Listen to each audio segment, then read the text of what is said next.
Votre budget festival vous a coûté super cher et pourtant la moitié d'entre eux perdent de l'argent.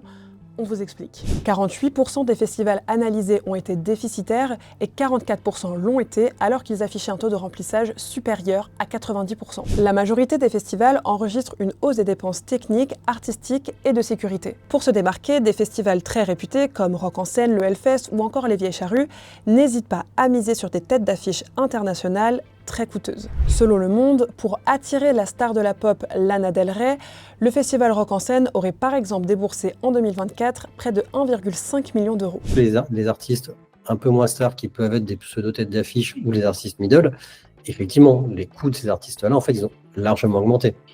N'importe quel groupe un peu connu qui se déplace avec de Smirmork dans son économie, allez, il y a 70% de l'argent qui va servir à payer des Smirmork, des éclairages. Et si ces trucs-là, si ces éclairages, tous ces trucs-là sont plus chers pour l'organisateur, ils sont aussi plus chers pour l'artiste. Ainsi, le syndicat des musiques actuelles signale que le budget artistique a quasiment doublé entre 2015 et 2022.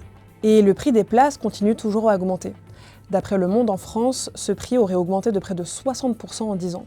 On n'est pas épargné sur l'augmentation des coûts, c'est-à-dire qu'on a sorti des nouvelles réglementations sur les éléments démontables temporaires, qui fait qu'il ne faut pas faire passer plus de bureaux d'études, il faut faire plus d'études, ça coûte super cher dès que tu montes une tribune ou un chapiteau. Le rapport du CNM montre également l'impact croissant du dérèglement climatique sur les festivals. Sur les 834 festivals analysés en 2024, un tiers a directement été touché par les dérèglements climatiques, notamment les fortes chaleurs et les orages. La première année des paradis artificiels, en fait, sur le dernier jour, en fait, on a eu une injonction de la préfecture à fermer le site à 21h, évacuer tout le monde pour 21h parce qu'on avait des orages.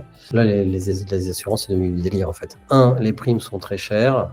Et deux, c'est très compliqué de trouver des assurances qui acceptent d'assurer. Alors, le modèle des festivals tel qu'on le connaît est-il en train de s'épuiser ? Parce que beaucoup de festivals ont oublié, c'est qu'il faut vraiment avoir un vrai ancrage territorial, en fait. Quand tu es ancré dans ton territoire, en fait, c'est là où tu es un peu au maximum de ce que tu peux avoir comme aide. Mais ouais, le vrai virage, en fait, c'est de réussir à refaire venir les gens au festival, en considérant que la musique n'est qu'une composante du festival. Tu les attires pour d'autres choses, en fait. Et quand ton festival ne repose que sur l'attractivité de tes têtes d'affiche, c'est là où tu es en danger, en fait.